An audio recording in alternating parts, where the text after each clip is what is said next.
Bom dia, boa tarde, boa noite, pessoal do YouTube, beleza? Espero que vocês estejam bem. Hoje nós vamos tratar de um assunto muito especial, né? Para quem não sabe, meu nome é Lucas Queiroz. Meu canal é católico e trata especialmente de espiritualidade, por vezes também de filosofia. E hoje o tema do vídeo será, com a graça de Deus, sobre como crescer na virtude da caridade. Mas antes de tudo, vamos iniciar o nosso vídeo em nome do Pai, do Filho e do Espírito Santo. Amém. Inspirai, Senhor, as nossas ações e ajudai-nos a realizá-las, para que em vós comece e para vós termine, Senhor, tudo aquilo que fizermos por Cristo, Senhor nosso. Amém. Ó Nossa Senhora, recebei o valor espiritual deste meu vídeo e infundi no coração de todo aquele que assiste a graça de nosso Senhor. Em nome do Pai, do Filho e do Espírito Santo. Amém. Antes de tudo, pessoal, gostaria de explicar para vocês o que é a virtude da caridade. A caridade que eu falo aqui não é aquela caridade de esmola, de dar dinheiro para mendigos, né? Porque as pessoas que fazem esmola dizem estar fazendo caridade. Não, não é isso. A caridade aqui é a virtude teologal infusa por Deus na nossa alma, pela qual nós amamos a Ele acima de todas as coisas, por causa dele, e o próximo por causa de Deus. É uma virtude distinta da esperança, porque o termo da esperança é um Deus que ajuda, ou seja, pela esperança estamos inclinados, estamos certos, né, de que tendendo assim, com orações, com estas obras, alcançaremos a perfeição, a salvação, a santidade. Já a caridade ama a Deus não por causa daquilo que Ele faz em nós, não por causa dos seus benefícios. É claro que ela supõe isso, né? Não pode existir caridade sem existir a esperança. Mas a caridade ama a Deus, ainda que não existisse céu, ainda que não existisse inferno, ainda que Ele não nos desse graça alguma, a caridade ainda assim nos inclinaria a amar a Deus. É claro que da caridade vem o desejo de ir para o céu, né? Eu quero ir para o céu para passar toda a eternidade amando Deus. Eu quero evitar o inferno para não passar toda a eternidade odiando este Deus que é tão bom. Então, o objeto da caridade é um Deus que é bom por si mesmo, é desejável por si mesmo. Já a esperança nos leva a desejar a Deus, né, como nossa felicidade, não como se submetesse Deus a nós, como se fosse um alimento que nós submetemos ao nosso corpo, mas desejar as graças de Deus por causa de Deus. A fé, por outro lado, nos inclina a Deus por causa da sua autoridade, da sua revelação. Crer em Deus porque Ele não pode se enganar e nem nos enganar. Ou seja, a caridade ela nos torna amantes de Deus por causa de Deus. Quem não tem caridade não ama a Deus. Ainda que o deseje, né, como nossa felicidade, ainda que veja nele o auxílio de nossas dificuldades, ainda assim não está inclinada, essa pessoa, né, que não tem caridade, não está inclinada a amar Deus acima de todas as coisas. De fato, a única forma de perder a caridade é por meio de um pecado mortal, quando nós amamos alguma coisa acima de Deus. Por exemplo, nós faltamos à missa e colocamos os nossos deveres, melhor dizendo, os nossos, por assim dizer, não direitos, né, mas os nossos prazeres acima dos direitos de Deus e nossos deveres para com Ele. É nos amar mais do que a Deus e assim nós perdemos a virtude da caridade. Todo que está em pecado mortal carece da caridade. A caridade é também a graça santificante, porque a caridade ela é a presença da Santíssima Trindade na nossa alma, que não é uma presença inerte. A Santíssima Trindade continuamente, de segundo em segundo, melhor dizendo, de instante em instante, influi na nossa alma, como se fosse uma respiração, né? Nós não deixamos de respirar. Respiramos a todo instante, influi em nossa alma, como numa respiração, as graças que nos são necessárias para bem amá-la em todas as coisas. Além do mais, pela virtude da caridade, é o único meio de nós nos tornarmos amigos de Deus. Porque a amizade supõe um mútuo amor. Ou seja, eu amo Deus e Deus me ama. Aí nós somos amigos, porque desejamos de fato a presença um do outro, desejamos o bem um para o outro, então nós somos amigos. Quem não tem a caridade não é amigo de Deus, pelo contrário, é inimigo de Deus. Todo o que está em pecado mortal é inimigo de Deus, Não como se Deus nos odiasse, mas o pecado mortal nos leva a odiar a Deus. Então, você pode ver que sem a caridade é impossível se salvar. Os protestantes dizem que a fé é suficiente para a salvação e pensam que nós, católicos, afirmamos que é pelas obras que nos salvamos. Estão enganados. Não é pelas obras que nos salvamos e nem só pela fé. É pela caridade que vivifica as nossas obras e informa a nossa fé. A fé sem caridade não vale nada, como diz São Paulo. Ainda que eu tivesse fé para mover montanhas, se eu não tivesse caridade, eu não teria nada. Tudo bem? Então, não é que as obras nos salvam, mas sim que a caridade nos obriga a fazermos obras. De fato, os 10 mandamentos são preceitos da caridade, não são conselhos, como se pudessem ser recusados e ainda assim nos salvarmos, né? Porque os conselhos não são necessários para a salvação. Eles são preceitos, são mandamentos, não qualquer conselho. Tudo bem? Então, sem a caridade, que pressupõe para si os 10 mandamentos, é impossível se salvar. Como nós podemos adquirir a caridade? Através, primeiramente, do batismo e, caso nós tenhamos perdido a caridade, a graça santificante, pelo pecado mortal, através da confissão. Por isso que a confissão é a única forma de nós alcançarmos para nós, de novo, a caridade. Sem ela, nós não temos a graça santificante, né? Nem mesmo a amizade com Deus. Enfim. Então, se a caridade é tão importante para a salvação e, de fato, daí resulta que nós devemos progredir na caridade todos os dias, não é só para a semana que vem eu começo na virtude da caridade. Não é isso. Devemos progredir na caridade todos os dias. Isso não é um conselho, é uma obrigação, é um preceito para todo cristão. Não é como se fôssemos obrigados a ser santos ontem, mas todo dia nós nos santificarmos de pouquinho em pouquinho. E claro, quanto mais nos santificamos, mais nos santificamos. É um crescimento progressivo, uniforme, por assim dizer. Então, como que podemos crescer na caridade, né? Olha, como a caridade é uma virtude infusa, nós não podemos adquirir a caridade por nós mesmos, nem mesmo um aumento da caridade. Só Deus é capaz de aumentar a caridade. No entanto, para a caridade aumentar, isso não é algo arbitrário.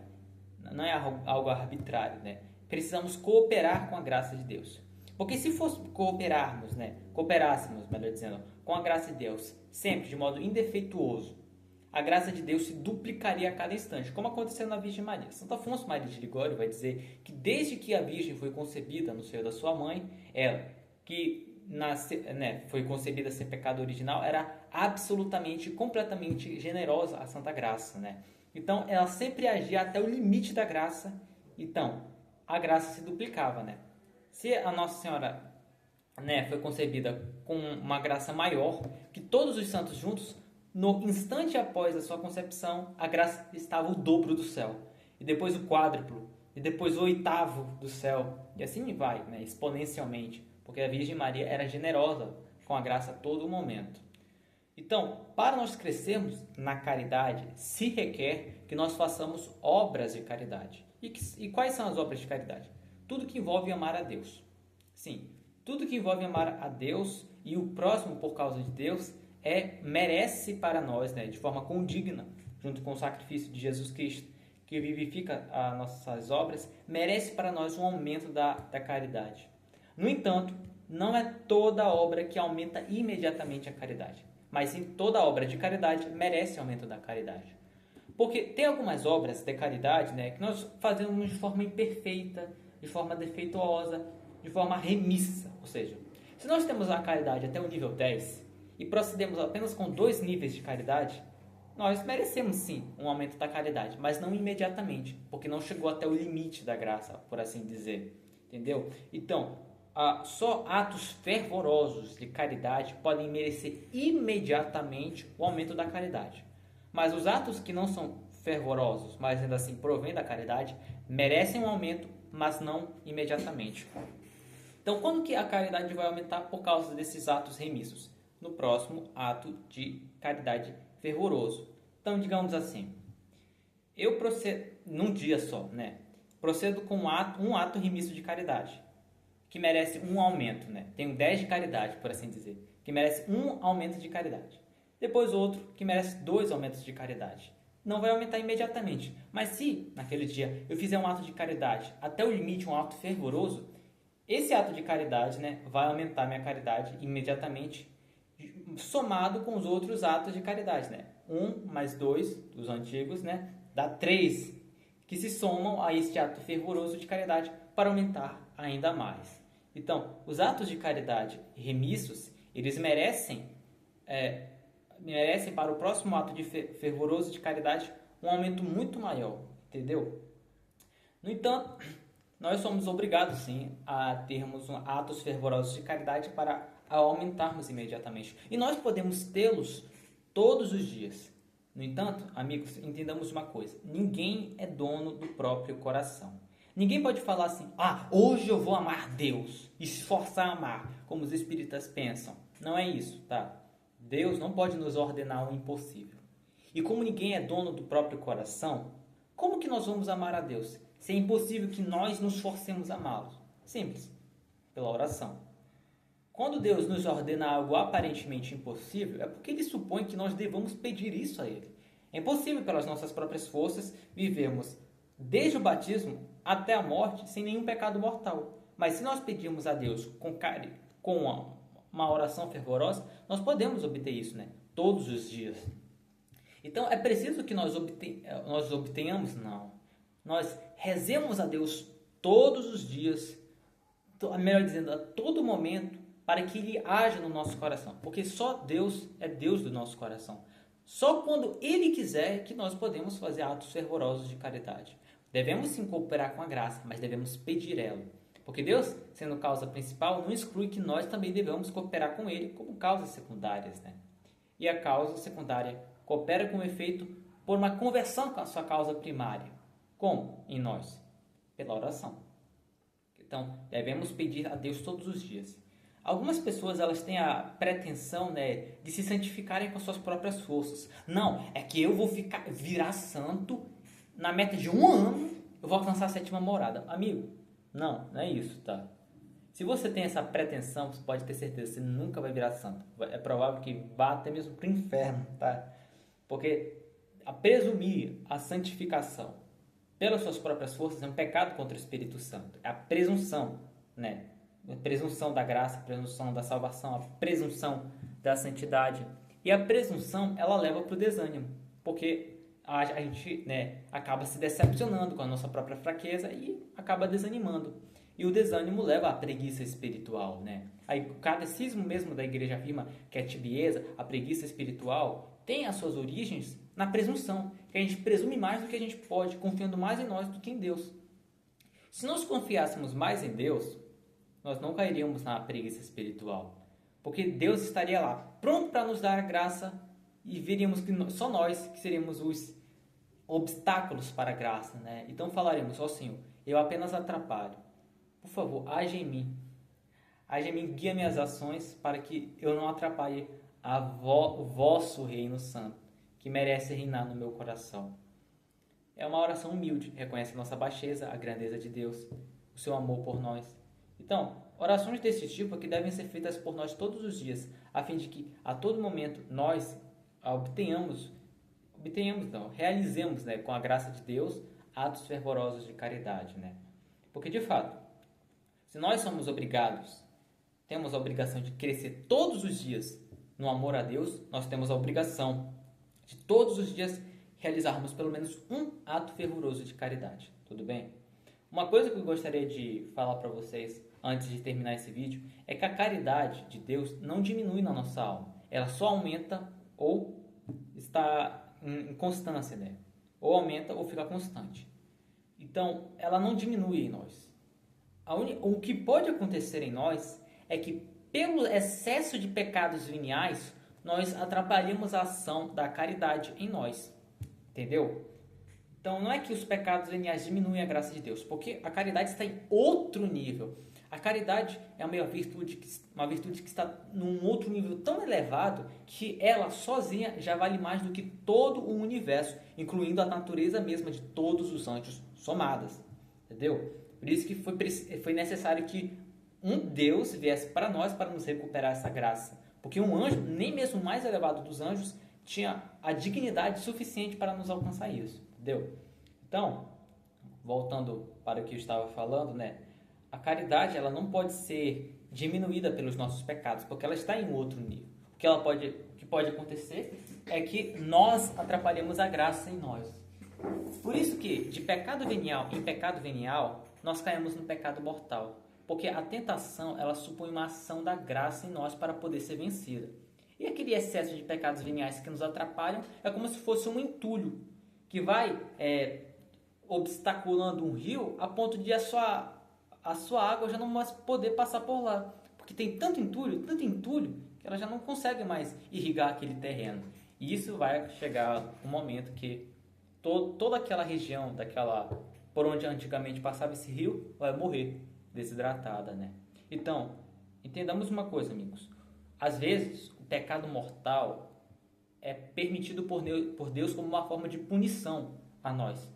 Porque a gente está tão acostumado com o pecado venial que atrapalha a graça de Deus em nós, então Deus deixa de agir e como forma de punição nós caímos em pecado mortal. Não é que Deus vai nos conduzir à tentação, não. Ele vai nos abandonar às nossas próprias forças, porque nós não perseveramos, né, na luta contra os pecados veniais. Deus permite essas tentações, né, justamente para que as possamos vencer e merecer de forma fervorosa a ação da graça, né? Então, todos os dias tenhamos entendimento disso. Todos os dias nós pecamos venialmente, né? O santo peca 7 vezes por dia, diz a Bíblia. Então, todos os dias nós devemos realizar penitências para apagar os pecados veniais da nossa alma, como também as suas máculas. E as penitências, né, elas, sendo fruto de caridade, vão nos merecer um aumento da caridade, né? E diminuindo o excesso de pecados veniais na nossa alma, nós todos os dias vamos nos tornar mais santos, né? A penitência não pode ser feita de forma mecânica. Ela tem que ser vivificada pelo Espírito da fé e, consequentemente, vai se tornar um ato de caridade, né? Tão boa é a penitência para nós, é como se fosse um tratamento médico, espiritual para a nossa alma, né? Enfim, então eu gostaria só de passar, né, esse vídeo para vocês. Caraca, 17 minutos já falando, nossa! Enfim, até mais, meus amigos. Deus abençoe vocês para sempre. Em nome do Pai, do Filho e do Espírito Santo. Amém.